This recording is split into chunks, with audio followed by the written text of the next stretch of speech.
So today I have the RODEO 10 karat iced out diamond watch to review. And here it is on my wrist. I figured I'd show you guys how it looks on the wrist first so you can get a better judgment of the size. I believe it is 42 millimeters. If I'm wrong, let me know below. I did get this watch a long fucking time ago, so I'm not really quite sure what the details of it are. But here's what it looks like on my 7 1/4 inch wrist. I don't know if you can capture how much it sparkles, but this thing fucking blings. I believe this model is now discontinued. They don't make this anymore. Or maybe they do, but I don't believe so. I tried Googling it. It's the RODEO Planet, and it's a 10 karat, or I think it was 9.99 or 9.95 karat diamond watch. I just rounded up to 10 carats. I'm not gonna say 9.95. Anyways, and it has 5 different time zones on this specific one. Actually, I'm gonna talk about the box first. Actually, so it came with this box. It did come with booklets, and when I purchased this, I also got a catalog, like a magazine catalog that was really cool. I have no idea where that is. I've been trying to look for it. I can't fucking find it. But the catalog that it came with was really cool. It had lots of pictures of different types of watches they carry. I think you can probably buy the catalog on their website. Not really too sure. So it came with these straps, and as you can see, I have not used these straps at all in a decade. The film strip thing of a majig is still on it. I've taken it out to play with, like you play with watch straps. I don't really touch it. I don't know. And I never used it, but they do feel really solid, good quality straps. Oh, fuck! I forgot to tell you guys. Okay, now onto the watch. Let's just move this over there. So like I said, this is 9.95 or 10 carats. It came with a separate bezel. This has a timer on it, like a diving watch, like a timing bezel. There you go. So if you put that on, it would just look like this. Again, in 10 years, I have never switched the bezel. So it would actually, it kind of looks cool like that too.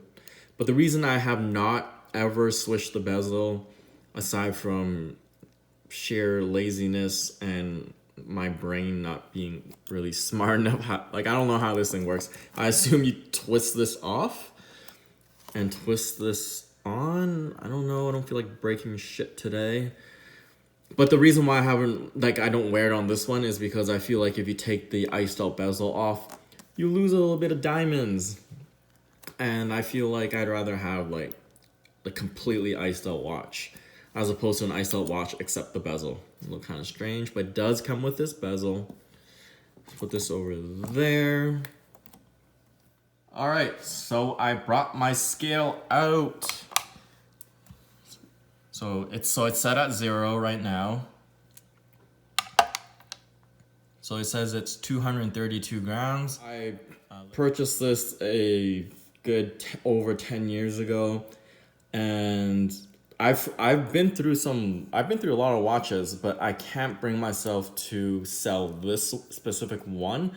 I should also mention I've owned at least 5 other RODEO watches, not this one. This is the only 10 karat one I've owned. So this is the RODEO Planet. I have owned their RODEO Tyler and RODEO Junior. The Junior I've owned 3 different times. Sometimes I buy and I flip it. The Tyler and the Junior I believe is 2.5 carats. And this one is 10, so this is almost fully iced out. So you can, I guess the whole point of the review is so you guys can actually see what it looks like. So everything is iced. It's got the 5 time zones on it. So 1, 2, 3, 4, and then of course your own time zone. And the bracelet is pretty hefty. So it has diamonds up until this part. I believe if you go for the higher end models that are like 15 karat, I believe this part is also iced out. So I want to give you guys a full look of this watch. It does shine a lot, as you can see. Hopefully it captures it on camera. It has good finishing. It has this engraving on the case back. So the watch is stainless steel. Is it moving? I don't remember if I put batteries in it. Okay, yes, it is ticking. It's either a Japan quartz or a Swiss quartz. I'm pretty sure it's Japan though. And then here's the bracelet. The reason I haven't put it on the straps like ever is because, again, like how I mentioned, losing the diamonds on the bezel. If you put the strap on, now you lose the diamonds on this part. Although I think it would be really cool to put this blue one on. Let me just get this fucking thing. Okay, it doesn't want to come out.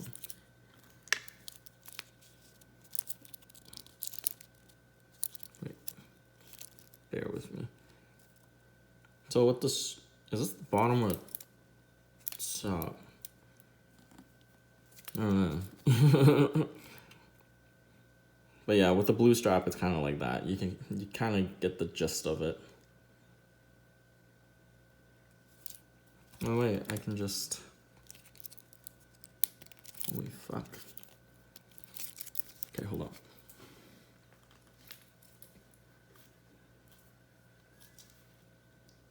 Shit, that thing's like stuck. I can't even pull this thing apart. So whatever.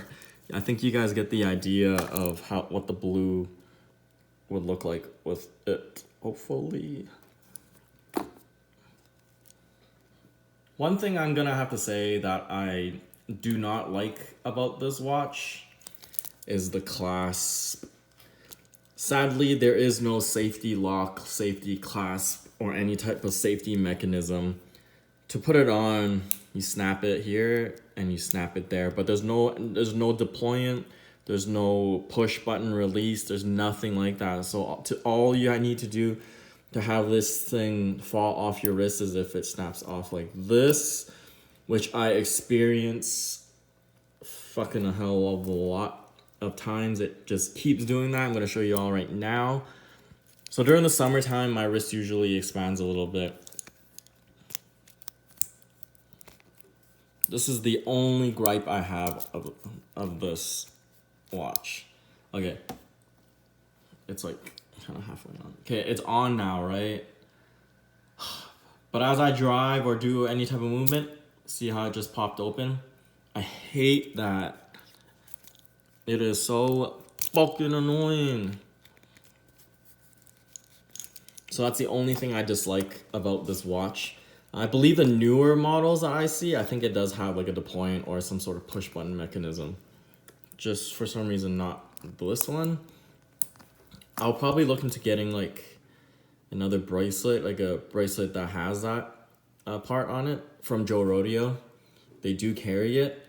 But again, I hate the fact like I could, like, cause then I have to rebuy this whole fucking bracelet with the diamonds, which is gonna cost a lot, just so I can have the deployment there. Or I might buy one from RODEO that is plain, like just stainless steel, and at least I can wear it, because I can't really wear it like this because it snaps off. But again, if I buy the plain stainless steel one, which I think is like $300, again, I lose the diamonds here. Then people are gonna think I'm fucking poor. They'll be like, oh, why you got an iced out watch, but bracelet ain't iced out. Fuck.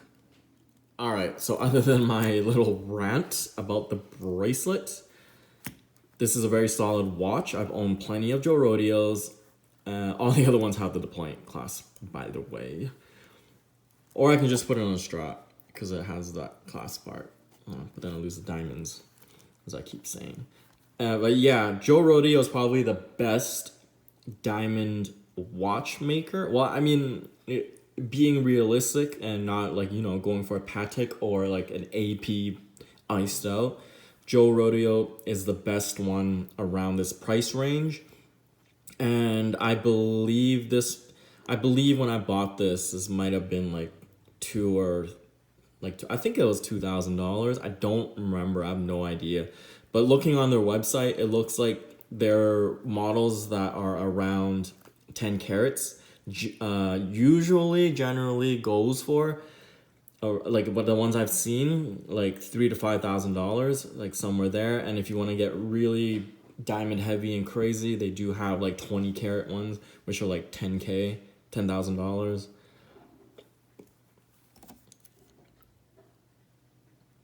Here you go.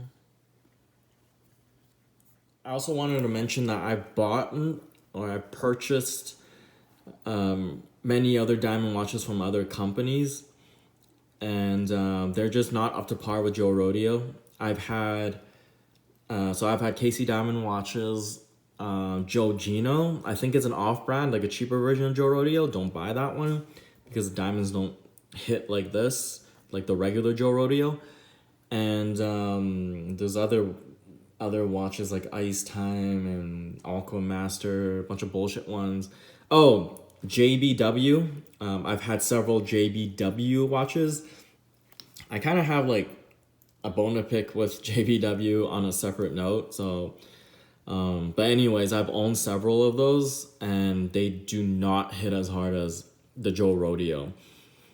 I do know that the JBW is a lot more cost effective. It's a lot cheaper than the Joe Rodeo. You can get, and they have a model called the Jet Setter, which basically copies this Joe Rodeo, except it doesn't have all the diamonds and the shine to it. So yeah, the JBW one's called Jet Setter. On their website, I see it for like $600, but you can find it online cheaper. Or if you're like me, I purchased all my JBW watches from a store in Canada called Winners, which is called like TJ Maxx or Ross, whatever. I think is it Russ or Ross? I think it's Ross. It's called Ross in the US. Yeah, I'm in Canada. But it's like an outlet store and they have like cheapo watches sometimes, like Invictas and JBWs I found there for like $100. So if you guys are looking to try out a JBW watch, check out the outlets or designer outlets. They should have them at like a massive discounted price. I've actually never used the different time zones, but I believe you just actually, you know what? Let's give this shit a go. I think you unscrew it, or do you? Or just pull it out. Okay, so you just pull it out. You just pull it out. It's not screwed down or nothing like that. See? So you just pull it out. Yep. You just pull it out.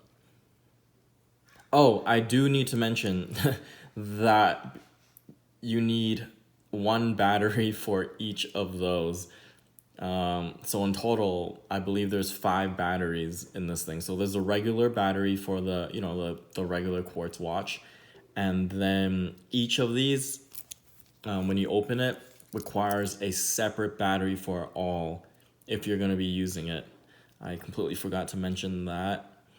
I remember when I brought this to the watchmaker, I was wondering why there was so much batteries. All right, so that's it for this watch review. If you have any questions or comments, leave below. Thank you. Peace.